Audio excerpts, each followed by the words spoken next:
அன்புள்ளம் கொண்ட தமிழ் பெருமக்களே, தமிழகத்தில் பொது ஊழியம் செய்கின்ற ஒரு சாதாரண தொண்டனாகிய இந்த வைகோ ஏறத்தாழ 7000 கிலோமீட்டர் நடந்திருக்கிறேன். ஆனால் நான் கீழே விழுந்ததில்லை. இப்பொழுது 4 நாட்களுக்கு முன்னர் நெல்லைக்கு சென்றிருந்த இடத்தில் தங்கியிருந்த வீட்டில் படிகளின் வழியாக ஏறாமல் பக்கத்தில் இருக்கக்கூடிய திண்ணையிலே ஏறினேன்.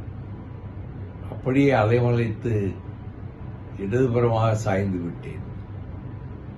எனக்கு தலையில் அடிபட்டிருந்தாலோ முதுகெலும்பு அடிபட்டிருந்தாலோ நான் இயங்க முடியாமல் போயிருப்பேன்.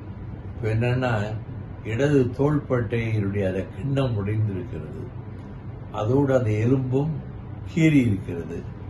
அதனால் அங்கே உடனே டாக்டர் முரளியிடம் காண்பித்து அவர் உடனே நீங்கள் மெட்ராஸுக்கு போகணும், சென்னைக்கு போகணும், அங்கே போய் நீ ட்ரீட் பண்ணணும் அப்படின்னாங்க. நான் போய் டாக்டர் தனியாக சேர்ந்துக்கிட்டு யோசனை கேட்டேன்.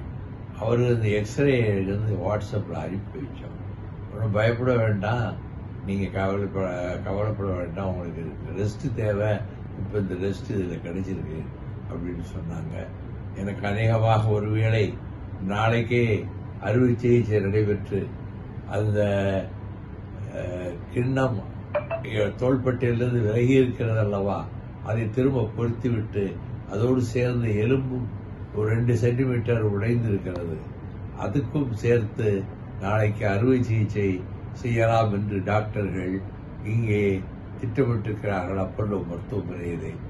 ஆகவே நான் நன்றாக இருக்கிறேன், முழு ஆரோக்கியத்தோடு வருவேன்.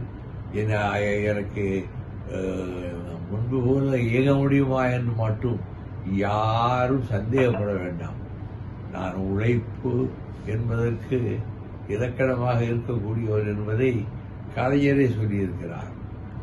ஆகவே நம்முடைய தோழர்கள், பொது வாழ்வில் அக்கறை உடையவர்கள் எல்லோருக்கும் நான் சொல்லிக் கொள்வது, இந்த நாட்டில் மேலும் தமிழ்நாட்டுக்கு செய்ய வேண்டிய சேவைகளை செய்வதற்கு காத்துக் கொண்டிருக்கிற வைகோ முழு நலத்தோடு பரிபூர்ண ஆரோக்கியத்தோடு வருவேன் என்பதையும், எனக்காக கவலைப்படுகிற உள்ளங்களுக்கு என் நன்றியை தெரிவித்துக் கொள்கிறேன் என்பதையும் இந்த நேரத்திலே சொல்லுகிறேன். செய்திகளை உடனுக்குடன் தெரிந்து கொள்ள உடனே சப்ஸ்கிரைப் பண்ணுங்க.